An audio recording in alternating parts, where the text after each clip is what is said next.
Basic logic gate में third जो logic gate है उसका नाम है नॉट गेट। ये एक निगेट करने वाला सर्किट है। नॉट मतलब जो भी इनपुट होगा उसको जस्ट अपोजिट करेगा, निगेट करेगा। मतलब अगर स्विच ऑन है तो ये ऑफ दिखाएगा, ऑफ है तो ऑन दिखाएगा। कुछ इस तरीके से आप समझ सकते हो, जैसे हमारा रेफ्रिजरेटर होता है, फ्रिज होता है, उसमें जो स्विच होता है जब तक वो दबा रहता है तब तक लाइट बंद होती है। जैसे हम गेट खोलते हैं स्विच ऑफ होता है हमारी कंडीशन में, क्योंकि हमारा जो स्विच है जब दबा रहेगा तब ऑन है, लेकिन उसका स्विच जब दबा रहेगा तब ऑफ है, उल्टा है जस्ट।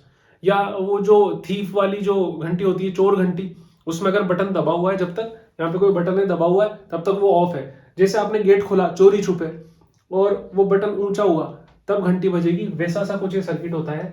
तो ऐसी कुछ इसकी स्ट्रक्चर होती है ट्रायंगल जैसी। और जो सारा कमाल है ना इसका, ये निगेट करने का जो कमाल है वो इस बबल की वजह से, यहाँ पे एक बबल लगा हुआ है।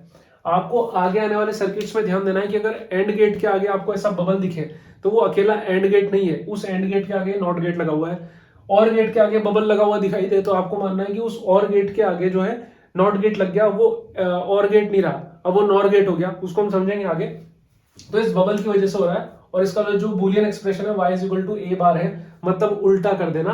आपको पता होना चाहिए कि ये अकेला ऐसा गेट है जिसमें एक इनपुट है। देखो एक इनपुट और आउटपुट तो एक ही होना है। इसकी ट्रुथ टेबल बड़ी छोटी सी होती है क्योंकि एक ही तो इनपुट है, इस वजह से। मतलब इनपुट जो है यहाँ पर सिर्फ क्या है, a, और y इक्वल्स टू a बार जो है आउटपुट है। आपको पता है कि इनपुट कितने हो सकते हैं, या तो ऑफ मतलब 0 या ऑन मतलब 1। जब ऑफ है तो ये ऑन दिखाएगा, जब ऑन है तो ये ऑफ दिखाएगा। इस तरह का कुछ इसका सिस्टम होता है। इतना सिंपल सा चीज है। ये क्या करता है, निगेट करता है, निगेट्स द इनपुट। मतलब कि नॉट गेट तभी हाई आउटपुट देगा जब इनपुट लो है, नॉट गेट तभी लो आउटपुट देगा जब इनपुट हाई है। यहां पर अगर मैं बात करूं इसका क्वेश्चन कैसा आएगा, तो वैसा बहुत कम चांस है कि अकेले नॉट गेट पे आए, क्योंकि इसमें कुछ ज्यादा करने को कुछ होता नहीं ना।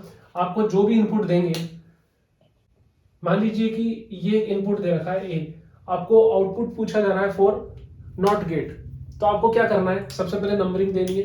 ये हुआ 1 0 0, पिछले वीडियो देखे होंगे आपने, वेवफॉर्म में ऐसे इनपुट दिया जाता है। अब जहां पे 1 है वहां आपको 0 करना है, जहां पे 0 वहां पे 1 1 करना है। बन गया, बस इतना सा, कुछ देखना ही नहीं था इसमें ज्यादा कुछ। ये 0 ये 1 अपोजिट कर दिया, एक तरीके से अपोजिट करता है। अगर इसके सर्किट डायग्राम की मैं बात करूं तो कुछ ऐसा बनता है इसका सर्किट डायग्राम, ज्यादा दिमाग नहीं लगाना वैसे तो। यहां पर एक स्विच है और यहां पे लगा हुआ एक बल्ब,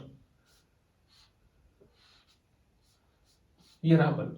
अगर ये स्विच ऑन होगा तो मतलब सर्किट जो है शॉर्ट सर्किट होगा और यहां पर एनर्जी नहीं जाएगी। तो मतलब अगर ये स्विच ऑन है यानी कि 1 है तो बल्ब नहीं जलेगा, मतलब 0 है। अगर ये स्विच ओपन रहेगा मतलब यहां 0 रहेगा, तो ये बल्ब जलेगा, मतलब 1 रहेगा। इतना सा ये नॉट गेट है। बाकी के और गेट आगे हम पढ़ेंगे। तो सब्सक्राइब कर लीजिए आप चैनल को। मिलता हूं आपसे, बाय बाय, थैंक यू।